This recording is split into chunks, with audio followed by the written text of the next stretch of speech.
तीसरी बार मोदी सरकार, ये नारा तो जमीन पर उतरा, लेकिन बीजेपी का अकेले अपने दम बहुमत के आंकड़े से दूर रह जाने से प्रधानमंत्री नरेंद्र मोदी की तीसरी पारी की चुनौतियां बढ़ गई हैं। सबसे पहली और सबसे बड़ी चुनौती तो यही होगी जिसका सामना उनकी ही पार्टी के भूतपूर्व प्रधानमंत्री अटल बिहारी वाजपेयी पूरे कार्यकाल के दौरान करते रहे थे, यानी कि गठबंधन को संभालना। देखिए इस पर पूरी एक रिपोर्ट।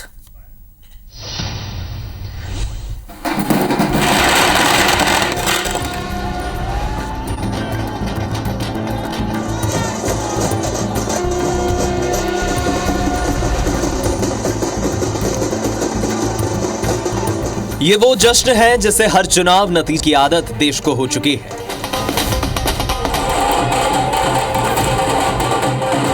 – 2014 में अब की बार मोदी सरकार, 2019 में फिर एक बार मोदी सरकार और अब 2024 में तीसरी बार मोदी सरकार बनने जा रही है। भारतीय राजनीति के इतिहास में और पिछले 6 दशक में नरेंद्र मोदी इकलौते ऐसे प्रधानमंत्री हैं जिन्हें दुनिया के सबसे बड़े लोकतंत्र ने लगातार 3 बार प्रधानमंत्री बनने का जनादेश दिया है। 1962 के बाद पहली बार कोई सरकार अपने 2 कार्यकाल पूरे करने के बाद तीसरी बार वापस आई है।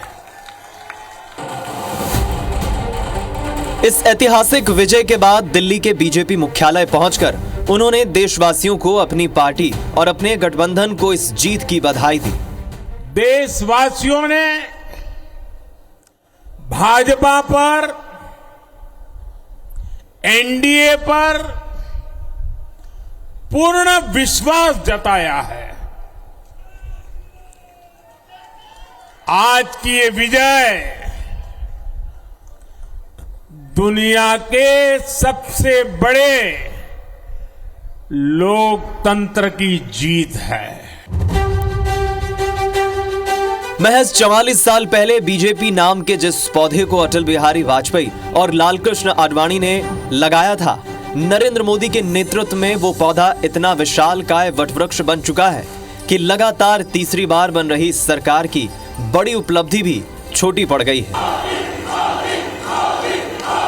मध्य प्रदेश, गुजरात, छत्तीसगढ़, दिल्ली, उत्तराखंड, हिमाचल, ऐसे कई राज्यों में हमारी पार्टी ने लगभग क्लीन स्वीप किया है।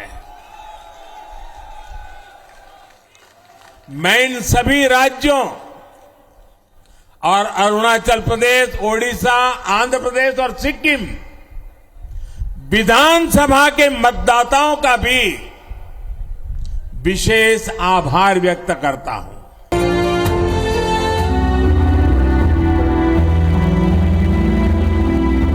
अब थोड़ा सा मजबूर हो गया हूं मैं, शायद जीत कर भी हार गया हूं मैं। शायद ये पंक्तियां नरेंद्र मोदी के भी मन में आ रही होंगी, क्योंकि गुजरात के मुख्यमंत्री बनने से लेकर अब तक ये पहली बार हुआ है जब जनता ने उनकी पार्टी को पूर्ण बहुमत देने में थोड़ी कंजूसी कर दी हो। बीजेपी 2014 और 2019 की तरह इस बार अपने दम पर बहुमत का आंकड़ा नहीं छू पाई और इसने मोदी 3.0 की चुनौतियां उनके शपथ लेने से पहले ही बढ़ा दी हैं। चुनौतियां उससे भी बड़ी, जिसका सामना 1999 से लेकर 2004 तक के अपने पूरे कार्यकाल में बीजेपी के ही भूतपूर्व प्रधानमंत्री अटल बिहारी वाजपेयी को करना पड़ा था, यानी गठबंधन को संभालना। मोदी के नेतृत्व में एनडीए सरकार की ये तीसरी पारी गठबंधन धर्म के निर्वाह की अग्नि परीक्षा बन सकती है। जिस तरह से शिवसेना और अकाली दल जैसे पूर्व एनडीए घटक मोदी के ही प्रधानमंत्री रहते अलग हुए, अगर दोबारा से साथ आए, जेडीयू और टीडीपी जैसे सहयोगी अलग हुए तो सरकार अल्पमत में आ जाएगी। ये चिंता अभी से दिखने भी लगी है, जब बीजेपी की ओर से नीतीश कुमार और चंद्रबाबू नायडू का साथ बनाए रखने की कोशिशें जारी कर दी गई और विपक्षी गठबंधन की ओर से इन दोनों नेताओं का मन टटोलने के लिए ऑफर देने की खबरें आने लगी। प्रधानमंत्री जब विजय संबोधन कर रहे थे तो इसका खास ख्याल भी रखा। आंध्र प्रदेश में चंद्रबाबू नायडू जी के नेतृत्व में एनडीए ने शानदार प्रदर्शन किया है। बिहार में नीतीश बाबू के नेतृत्व में भी एनडीए ने शानदार प्रदर्शन किया है। मोदी 3.0 की दूसरी बड़ी चुनौती ये भी होगी कि अब उसे बीजेपी के एजेंडे के बड़े फैसलों पर अपने सहयोगियों की रजामंदी हर हाल में हासिल करनी होगी और ये आसान नहीं होगा। जैसे सीएए और समान नागरिक संहिता पर एनडीए के सभी दल अभी भी एकमत नहीं है। मोदी 3.0 के दौरान बीजेपी को ये ख्याल भी रखना होगा कि जिस तरह शिवसेना में टूट हुई थी उस स्थिति से परहेज करना है। नीतीश कुमार इसी डर से पिछली बार एनडीए से अलग होकर गठबंधन से जा मिले थे। तब बीजेपी को लोकसभा में खतरा नहीं था, लेकिन मौजूदा स्थिति में यह खतरा भी हो सकता है। मोदी के नेतृत्व में लगातार तीसरी लोकसभा जीत के बावजूद इस बार के नतीजों ने पहली बार देश को यह संदेश दिया कि मौजूदा नेतृत्व में बीजेपी अपने दम पर बहुमत से दूर रही तो अगली बार के लिए नए चेहरे की तलाश तय है। चुनाव प्रचार के दौरान विपक्ष की ओर से यह सवाल उठा भी था कि 75 पार बीजेपी नेताओं के लिए पद त्यागने का प्रावधान है। ऐसे में सवाल अब पार्टी के भीतर से भी उठने की आशंकाओं से इनकार नहीं किया जा सकता। लेकिन इन संभावित चुनौतियों के बावजूद इस तथ्य से कोई इनकार नहीं कर सकता कि प्रधानमंत्री मोदी की लोकप्रियता और स्वीकार्यता के मामले में भी देश के बाकी तमाम नेताओं से काफी आगे हैं और उनका जादू भले ही थोड़ा कम हुआ हो लेकिन चूका नहीं है। और यही आत्मविश्वास मोदी 3.0 को चुनौतियों से निपटने का हौसला भी बन सकता है। देशवासियों को कहूंगा, आपकी मेहनत मोदी को निरंतर काम करने की प्रेरणा देता है। देश को आगे बढ़ाएंगे। तीसरे कार्यकाल में देश बड़े फैसलों का एक नया अध्याय लिखेगा। Election desk, IBC 24।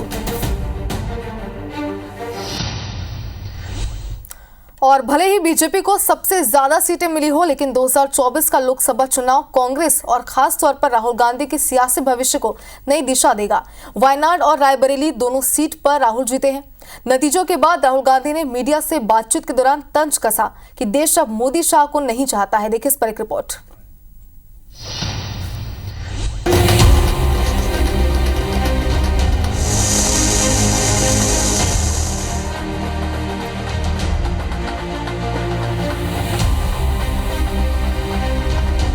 चुनाव नतीजों को देखकर राहुल गांधी सोच रहे होंगे कि कुछ तो अंधेरा छटा।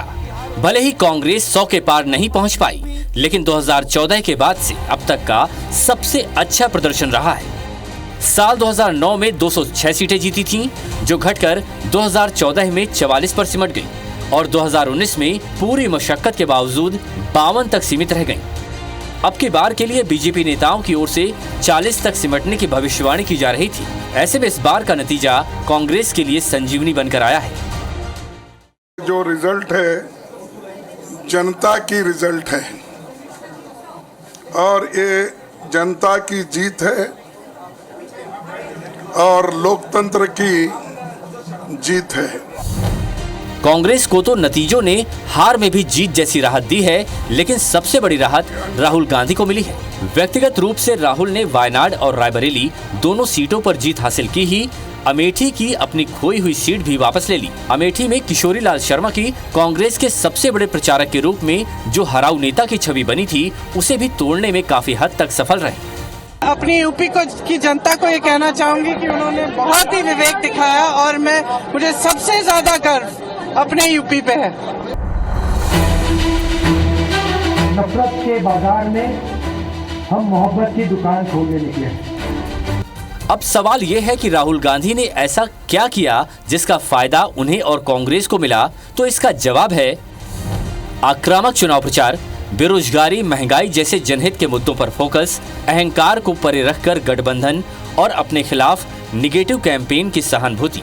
राहुल गांधी ने कांग्रेस की जमीनी ताकत को पहचानते हुए उत्तर प्रदेश और बिहार जैसे राज्यों में गठबंधन किया और सिर्फ जीत की ज्यादा संभावनाओं वाली सीटों पर ही दावा किया, जिसका फायदा कांग्रेस और गठबंधन दोनों की ज्यादा सीटों के रूप में सामने आया है। इसी तरह अपने चुनाव प्रचार के दौरान राहुल ने पूरे तेवर के साथ मोदी सरकार की नीतियों, खासकर बेरोजगारी और महंगाई पर सवाल उठाए, जिससे वोटर्स को राहुल में पहले से मैच्योर्ड नेता की संभावना दिखाई दी। राहुल गांधी ने कांग्रेस के न्याय पत्र में रोजगार, महिला स्वावलंबन जैसे मुद्दों के साथ साथ खटाखट फटाफट जैसे मास कनेक्ट का भी इस्तेमाल किया और अपने खिलाफ नेगेटिव कैंपेन की भी उन्हें सहानुभूति मिलती नजर आ रही है, क्योंकि राहुल कहीं न कहीं जनता के मन में ये नैरेटिव कायम करने में सफल रहे कि वो बीजेपी के निशाने पर इसलिए हैं क्योंकि अरबपतियों की नहीं, गरीबों की बात करते हैं। Election desk, IBC 24। Faizabad Lok Sabha seat से जीत के बाद समाजवादी पार्टी प्रत्याशी अवधेश प्रसाद का बड़ा बयान सामने आया। कहा कि मैं तो सोचता था कि प्रधानमंत्री जी यहां से लड़े, जोड़ अच्छा होगा, यहां उनको भी जनता हराएगी। प्रधानमंत्री यहां से चुनाव लड़ना चाहते थे, वह लड़ते तो जोड़ अच्छा होता, जनता उनको भी हराती। गुणा गणित लगाने के बाद उनको लगा कि अवधेश प्रसाद जमीनी नेता है और उसकी लोकप्रियता है, इसलिए चुनाव नहीं लड़ा तो इंतजार कर रहा था। अयोध्या जनपद की प्रतिष्ठित फैजाबाद लोकसभा सीट पर भाजपा को हराकर विजयी परचम फहराने वाले समाजवादी पार्टी प्रत्याशी अवधेश प्रसाद ने जीत के बाद बड़ा बयान दिया। उन्होंने कहा कि प्रधानमंत्री नरेंद्र मोदी अयोध्या से चुनाव लड़ना चाहते थे, मैं तो सोचता था कि प्रधानमंत्री जी यहां से लड़े, जोड़ अच्छा होगा।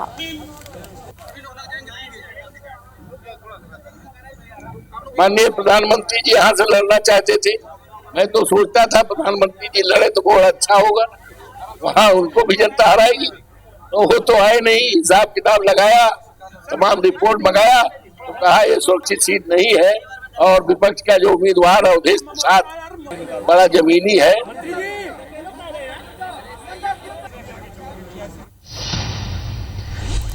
और इंतजार कल खत्म हो गया। इसी बीच नतीजों के बाद पीएम नरेंद्र मोदी भाजपा मुख्यालय पहुंचे, जहां उनका भव्य स्वागत किया गया। इस मौके पर उन्होंने जनता और कार्यकर्ताओं का आभार जताया। इसी के साथ ही तीसरे कार्यकाल का विजन शेयर किया।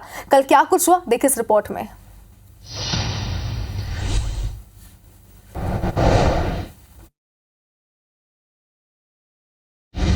देशवासियों ने भाजपा पर, एनडीए पर पूर्ण विश्वास जताया है। आज की ये विजय दुनिया के सबसे बड़े लोकतंत्र की जीत है।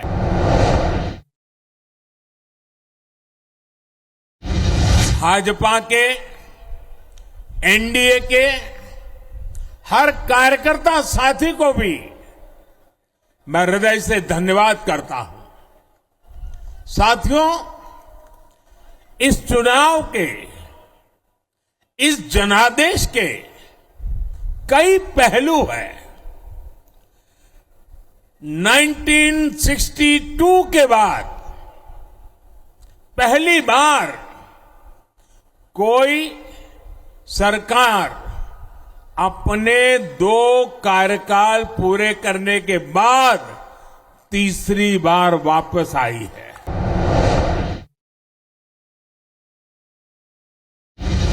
राज्यों में जहां भी विधानसभा के चुनाव हुए, वहां पर एनडीए को भव्य विजय मिली है। चाहे वो अरुणाचल प्रदेश हो, आंध्र प्रदेश हो, उड़ीसा हो या फिर सिक्किम। और इन राज्यों में कांग्रेस का सुपड़ा साफ हो गया है।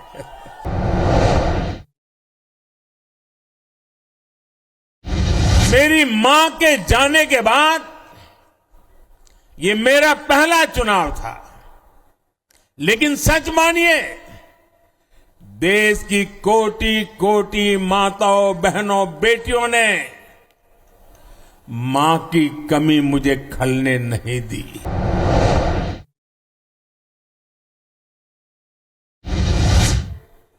तीसरे कार्यकाल में देश बड़े फैसलों का एक नया अध्याय लिखेगा।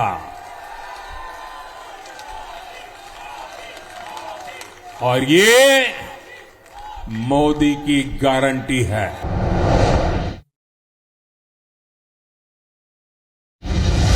तीसरे कार्यकाल में एनडीए सरकार का बहुत ज्यादा जोर हर तरह के करप्शन को जड़ से उखाड़ फेंकने का होगा।